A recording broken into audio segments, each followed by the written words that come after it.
Yikes, Florida man in a bit of pain right now. Of course, we all saw this coming, so this isn't much of a shocker, but as for the Florida man, yeah, he's in denial mode right now, as you can tell.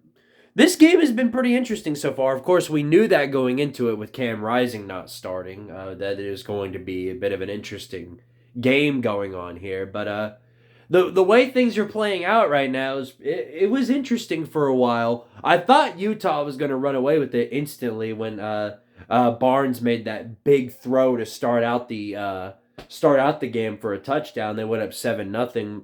And to Florida's credit, they've had a couple of pretty good drives, but the big issue is once they've gotten down to the goal line, Utah stood up, and then Florida basically sat down and went poopy in their pants, and they screwed up on a bunch of drives.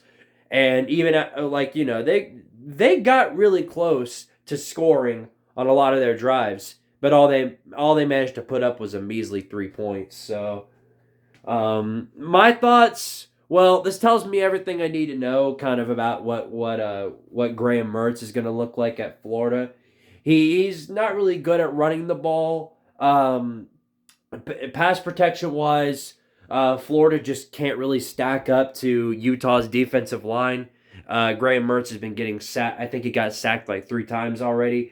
He's been getting like pancaked on a lot of these drives. So, it's not entirely in fault to him, but I think he holds on to the ball for too long. He's very inconsistent. Sometimes he'll actually make some decent throws, and then on other drives, he'll come out and throw 4 straight incompletions.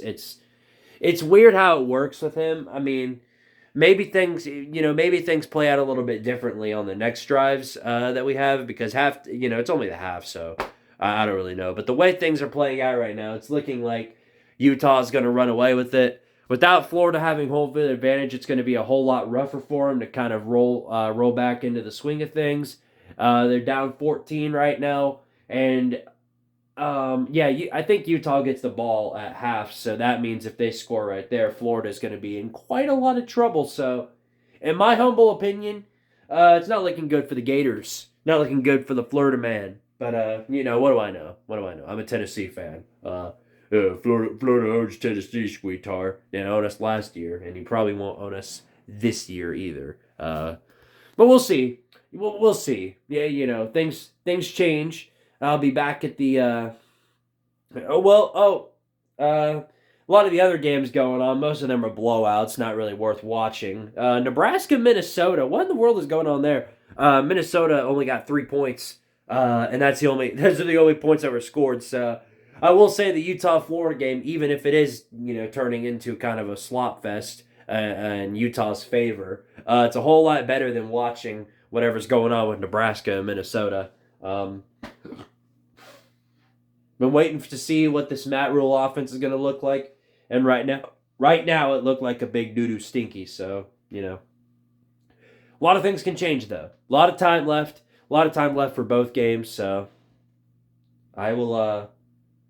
We'll see how it plays out. Even after this, if things don't go too well today, we got a lot more games tomorrow, and then a lot more games after that, and then a lot more games after that, and then some more games after that. So 5 straight days of college football. We'll be all right. All right then. See you after half, or see you after the game. BPD.